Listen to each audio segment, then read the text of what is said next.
some other things to you.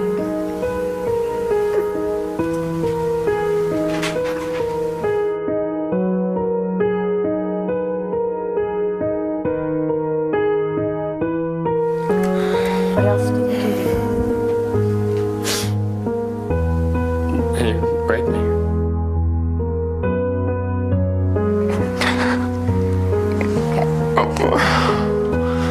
My dad. How's everybody doing today? So here I am in Beverly Hills, California on North Elm Drive, where one of the most notorious crimes in Los Angeles history, in American history maybe even, occurred. And I get asked to cover this story a lot, and I've been out to this house before, never done a video on it, and so here it is. I'm going to do one on the Menendez brothers and what happened here at 722 North Elm Drive. And when I was doing research about, like, I know a lot about the cases, a lot of you do too. I mean, it was world famous, and it was everywhere in the late 80s, early 90s. I believe it was August 20th, 1989, when the two murders occurred here, and it was everywhere. It was all over the TV. I mean, you couldn't get away from hearing about the Menendez brothers and what they did to their parents, José and Kitty. Now, I'm going to tell you the story of what occurred, and now there's a lot of theories afterwards about why they did it. And apparently they're making somewhat of a comeback, I guess you could say, on TikTok. There's like Free the Menendez brothers, things like that, because of the accusations of abuse by about their parents made by the Menendez brothers, and apparently confirmed by one of the cousins. Now, I'm just going to tell you basically what happened in the house and show you the house, and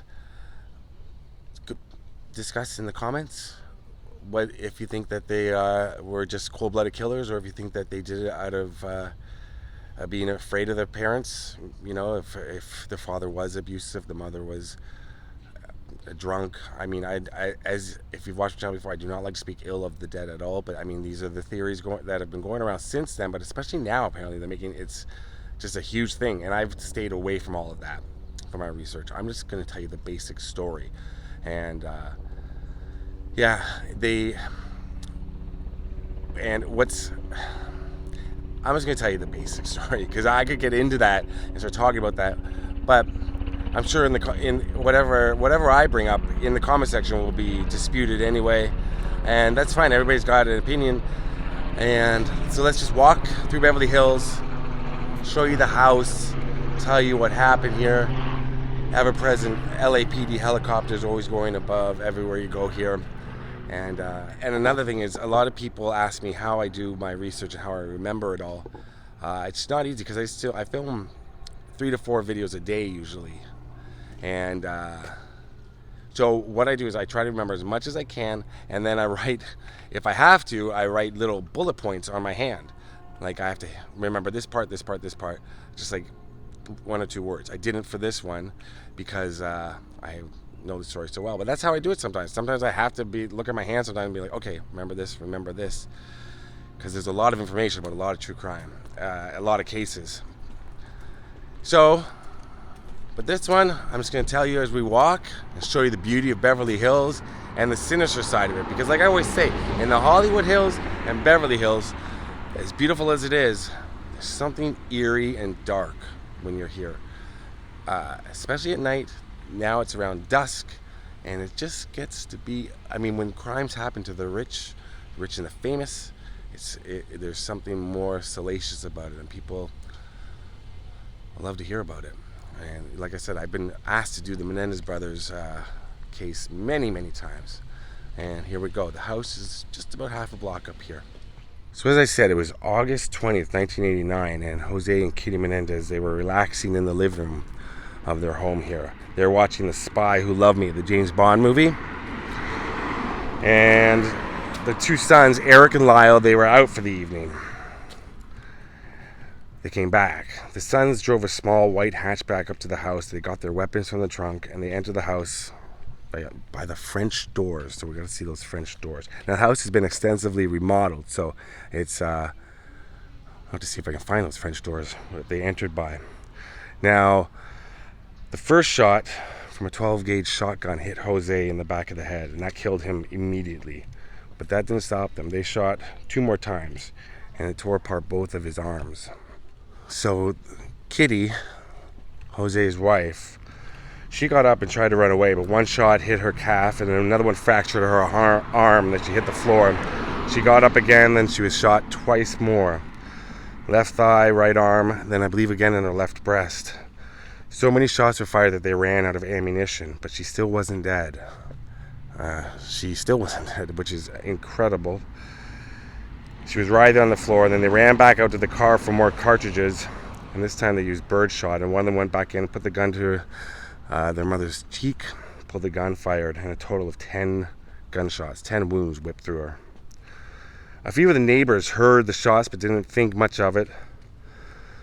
And, you know, it's kind of strange because it's Beverly Hills, but the boys took off. They ditched the clothing and the guns. They tried to get tickets for the film License to Kill, which is another James Bond movie, which is odd.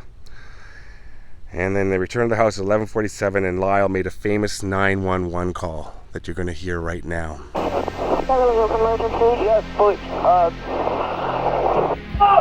What's the problem? What's the problem? What's the problem? Someone killed my parents. Pardon me? Someone killed my parents. What? Who? So there's the house right there. I'm going to get you some better shots. We're going to walk up. I got to be a little inconspicuous, but we're going to walk up and come back down. That's the house right there. When the cops arrived, the two came running out of the front door, and they got outside the gates and hit the parkway right here. So they would have been right in that driveway beside that tree on right there, and started crying. And Erik got up and he rammed his head into a tree, apparently. You know, merely kind of making it seem like they weren't involved. And the boys told the cops that it must have been a mob hit. So Carolco Studios actually was Jose's employer, and they put the boys up at the Sunset Hotel and put them in not like protective custody, but to get them away, because fearing it was a mob hit. But by the time that they had the parents' funeral and they're buried in Princeton, New Jersey, the boys had rung up over $2,000 in room service. Then they bought a restaurant in New Jersey, a Porsche, and they went off to the Caribbean. The memorial service was held in Hollywood at the Directors Guild, and the boys were late by an hour. And then the boys were flown back to New Jersey, like I said, and buried in Princeton. And here's where it gets crazy. Erik confessed to a friend of his that he committed the murders. Told him the entire story. Then he told his therapist, Dr. Jerome Ozile, who taped their conversations, and then told his mistress about it. And she stole the tapes and went to the cops. And Lyle was arrested as he pulled out of the driveway. So that driveway right there, right past that truck.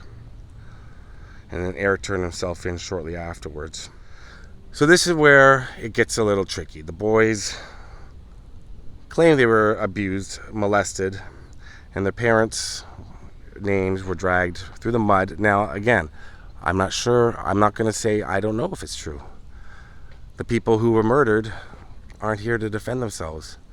But again, like I said, one of the cousins did confirm it, that their parents were abusive, or that I think the father was abusive.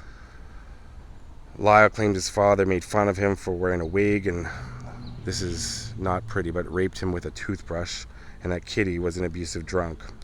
And then there's a few other salacious details, sexual abuse, that I'll leave out. But the verdict, so when they went on trial, was a hung jury.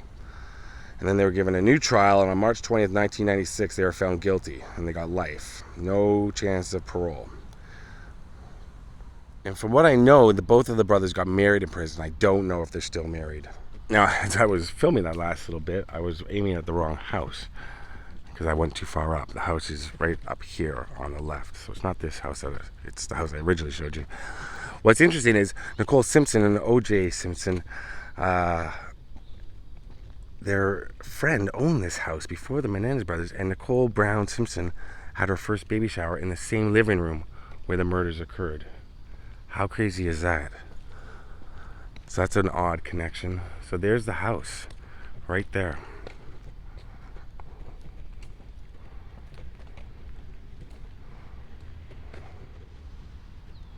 I'm not sure where the French doors are, but there's a couple of garage doors there, but there's doors there. So it could be either one.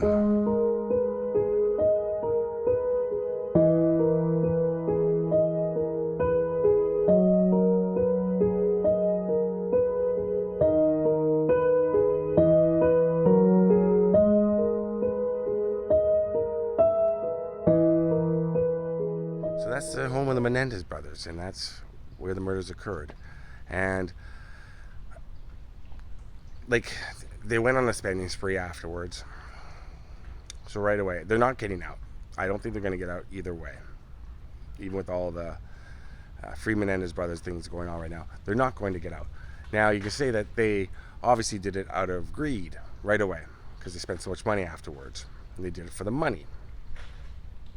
But then there's the other side. You can say, well, they spent all that money because it was a relief that they got rid of these abusive monsters in their life. And they just, they were kids, 19, so whatever, however old they were.